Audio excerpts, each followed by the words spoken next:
कर्नाटक राज्यामध्ये BJP शासित सरकार आहे आणि तिथे महाविद्यालयामध्ये मुलींना हिजाब घालण्यास पाबंदी आणली आहे. महाराष्ट्रामध्ये आपण राहतो. महाराष्ट्रामध्ये अशा कुठल्याही वेशभूषेवरती आत्ता तरी रोकटोक नाही आहे आपल्याकडे. तुम्ही कसं बघता की हिजाब घालणं किती महत्त्वाचं आहे मुस्लिम धर्मामध्ये आणि ह्या पद्धतीने जर रोकटोक होती आहे तर तुमचं स्वतःचं असं काय ओपिनियन आहे सर? बात इसमें ये है कि ये हमारा मुल्क का दिया हुआ अधिकार है, फंडामेंटल राइट्स है।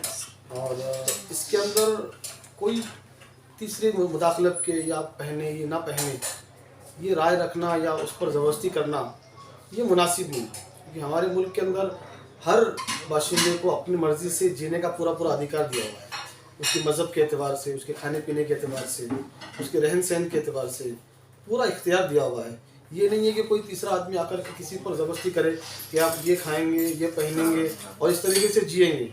हमारे मुल्क की ये तहजीब नहीं है। यानी पूरे तारीख अगर देखें हिंदुस्तान की, भारत की, तो हमारी तहजीब सबको मिला के लेने और सबको लेके चलने की है।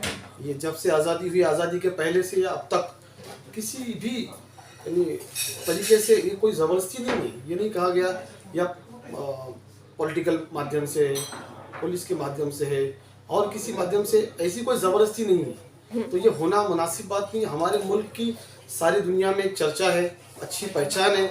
इस तरीके की घटनाएं हमारी पहचान पर दाग लगाती हैं। कल मुंबई में लता जी का देहांत जब हुआ, जब उनका अंतिम संस्कार हो रहा था तो सुपरस्टार किंग खान ने कुछ दुआ पड़ी थी और वहाँ पे बहुत सारे मीडिया में उनके खिलाफ भी कुछ अनाप शनाप बका गया, जो कि नहीं। तो ये दुआ पढ़ना, ये आप हमें बता सकते हैं कि एक्चुअल में क्या है, तरीका क्या है? हाँ, ये तो ये है कि जो इस दुनिया से जा चुका, अपनी ज़िंदगी जी चुका, अब दुनिया से जाने के बाद उसकी स्वर्गीय ज़िंदगी है, इसके बाद की ज़िंदगी है, वो ज़िंदगी उसकी अच्छे से गुजरे, ये इस तरह की दुआ कर रहे होंगे। और जो कुछ भी उन्होंने उस वक्त में उनसे हुआ है वो बाय फ्लू है, इरादतन नहीं है। बाय फ्लू हो सकता, ठसका आया हो या खांसी, इसी कोई बात गले में हिचकी चालू हुई इसलिए हो, वो कोई इरादे से किसी मरने वाले के लिए इस तरह के जज्बात नहीं रखता। अच्छा, तो ये हमें बताइए कि क्या तरीका है जब हाँ अंतिम संस्कार के टाइम पे क्या करते हैं? दुआ ये होती है कि अल्लाह इनके आगे की ज़िंदगी के अंदर आसानियाँ पैदा कर, जिस मुश्किलात से, जिस किसी भी हैसियत से, हालत से दुनिया में ये जी चुके हैं, अब मरने के बाद इनके लिए सारी ज़िंदगी आसान कर, अच्छा कर।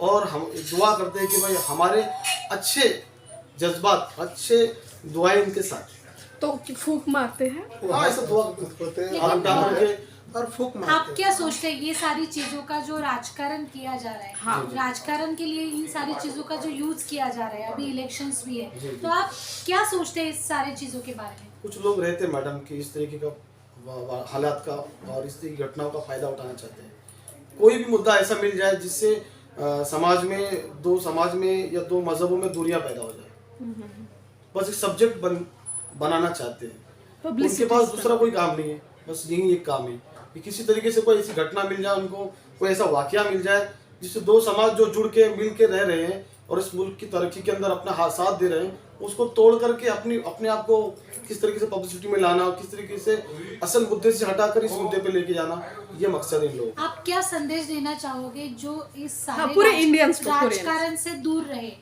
और क्या संदेश देना चाहेंगे आप सभी को? संदेश तो वही है जो हमारे महात्मा गांधी ने दिया कि सारे जहाँ से अच्छा हिंदुस्तान हमारा। जब हम मिलजुल के रहेंगे तो ही हमारे मुल्क के तरक्की भी है और इस मुल्क के अंदर लोगों की चैन सुकून का जरिया भी है। आप मौलाना जी कुछ बात करना चाहिए? नहीं, बस जो इन्होंने बोले वही। आप